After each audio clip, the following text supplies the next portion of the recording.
प्रिय विद्यार्थियों, मैं doctor Suchita Verma, assistant professor political science, SPC government college Bhim. आज हम बीए पार्ट 3 के पेपर 2 के टॉपिक भारत की परमाणु नीति की विशेषताओं का अध्ययन करेंगे।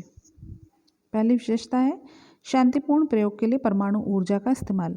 भारत की परमाणु नीति की प्रथम विशेषता है कि भारत परमाणु ऊर्जा की केवल शांतिपूर्ण प्रयोग का हिमायती है। उसका मानना है कि प्रत्येक राष्ट्र का यह अधिकार है कि वह अपने राष्ट्र के विकास हेतु परमाणु ऊर्जा का उपयोग बिना किसी बाहरी हस्तक्षेप के कर सके। इसलिए भारत का परमाणु कार्यक्रम परमाणु ऊर्जा के शांतिपूर्ण प्रयोग हेतु विकसित और संचालित किया जा रहा है। निशस्त्रीकरण का समर्थन। भारत की परमाणु नीति की दूसरी विशेषता यह है कि यह परमाणु बमों के प्रयोग और उनके संग्रह का विरोधी रहा है तथा परमाणु शस्त्रों के व्यापक व सार्वभौमिक निशस्त्रीकरण का समर्थक है। इसकी मान्यता यह है कि निशस्त्रीकरण व्यापक और सत्यापित किए जाने योग्य होना चाहिए, अर्थात निशस्त्रीकरण केवल नाम मात्र का नहीं होना चाहिए कि वास्तविक स्थिति में तो परमाणु अस्त्रों का शस्त्रों का संग्रह किया जा रहा है और दूसरी तरफ बात निशस्त्रीकरण की कर रहे हैं कि भाई पूरी दुनिया को परमाणु अस्त्रों के खतरे से दूर करना है। यहाँ पर भारतीय नीति यह है कि यदि निशस्त्रीकरण की बात की जा रही है तो वो वास्तविक रूप से भी निशस्त्रीकरण किया जाए, परमाणु अस्त्रों और शस्त्रों का प्रयोग तथा उनका संग्रह न हो। आणविक शस्त्र नियंत्रण व संधियों का विरोधी। भारत की परमाणु नीति की तीसरी विशेषता यह है कि यह आणविक शस्त्र नियंत्रण के ऐसे उपायों और संधियों का विरोध करता है जो पक्षपातपूर्ण तथा समयबद्ध ना हो। इसी कारण इसने एनपीटी 1968 और सीटीबीटी 1996 की संधि पर अभी तक हस्ताक्षर नहीं किए हैं। भारत के अलावा पाकिस्तान और ईरान ऐसे देश हैं तथा उत्तर कोरिया जिसने अभी तक सीटीबीटी पर हस्ताक्षर नहीं किए हैं। आणविक अप्रसार संधि एनपीटी गैर परमाणु शक्ति संपन्न राष्ट्रों को परमाणु क्षमता अर्जित करने से रोक लगाती है और परमाणु शक्ति संपन्न राष्ट्रों द्वारा अपने परमाणु हथियारों पर कोई रोक नहीं है। इसी प्रकार सीटीबीटी में परमाणु शस्त्रों के निर्माण हेतु सभी परीक्षणों पर रोक लगाती है, परंतु कंप्यूटर में किए गए ऐसे किसी परीक्षण पर रोक नहीं है। वस्तुतः इस संधि का उद्देश्य परमाणु शक्ति रहित राष्ट्रों को परमाणु परीक्षण करने से रोकना है। ध्यान देने वाली बात यह है कि परमाणु शक्ति संपन्न राष्ट्र P5 यानी परमानेंट 5, जिसमें अमेरिका, ब्रिटेन, फ्रांस, चीन सम्मिलित हैं और सोवियत संघ सम्मिलित है। हाँ, तो P5 पहले से ही इतने हथियार बना चुके हैं कि इनको अब हथियारों के विकास हेतु परीक्षण करने की आवश्यकता ही नहीं है।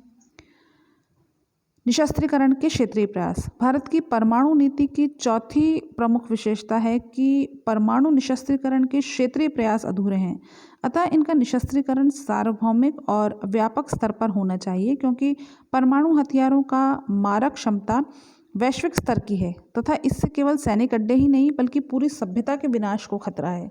इसका उद्देश्य दुनिया के देशों को परमाणु के खतरों से अवगत कराना है।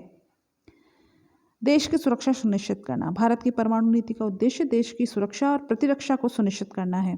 इसी कारण भारत ने 1974 में परमाणु परीक्षण करने के बाद 1998 तक परमाणु हथियार नहीं बनाए थे, परंतु नियंत्रण की दृष्टि से परमाणु हथियारों के विकास का विकल्प खुला रखा है।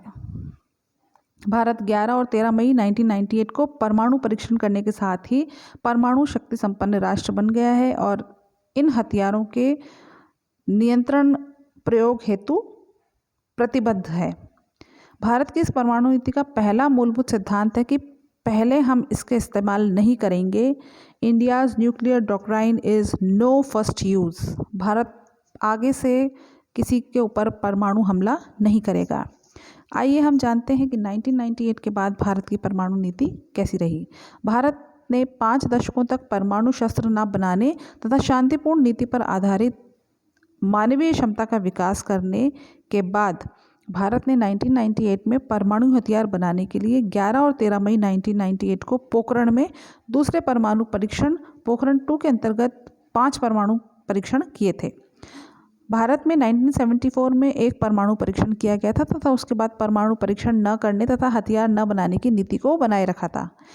परंतु 24 वर्षों के अंतराल में परिस्थितियों में काफ़ी परिवर्तन आया। अपनी सुरक्षा हेतु तथा उभरती नई अंतर्राष्ट्रीय व्यवस्था में तत्कालीन परिस्थितियों के अनुरूप अपनी परमाणु नीति में परमाणु परीक्षण न करने तथा हथियार न बनाने की नीति को तो बनाए रखा, परंतु 24 वर्षों के अंतराल में परिस्थितियां ऐसी आई हैं कि भारत को परमाणु नीति बदलने के लिए विवश कर दिया गया। इसी के परिणाम स्वरूप भारत ने दोबारा परीक्षण किए तथा परमाणु शस्त्रों के शांतिपूर्ण उद्देश्य के निर्माण का निर्णय किया गया। भारतीय परमाणु नीति की नई विशेषताएं। भारत कुल 6 परमाणु परीक्षण कर चुका है तथा अधिक परीक्षण नहीं करना चाहता।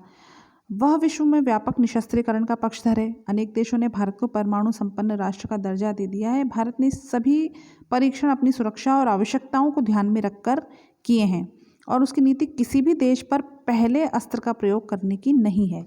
भारत जवाबी कार्यवाही हेतु न्यूनतम विश्वसनीय आणविक प्रतिरोध मिनिमम क्रेडिबल न्यूक्लियर डिटरेंस के सिद्धांत का पालन करेगा तथा इसकी सुरक्षा व्यवस्था हेतु निश्चित उपाय करेगा और परमाणु शक्तियों के प्रयोग को नियंत्रण करने तथा अंतिम निर्णय इसका भारत के प्रधानमंत्री के हाथ में होगा।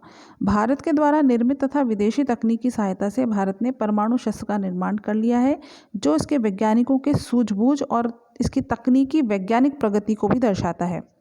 आज भारत विश्व के परमाणु संपन्न राष्ट्रों में गिना जाता है। परमाणु शक्ति के कारण भारत दूसरे देशों के मुकाबले अधिक शक्तिशाली है।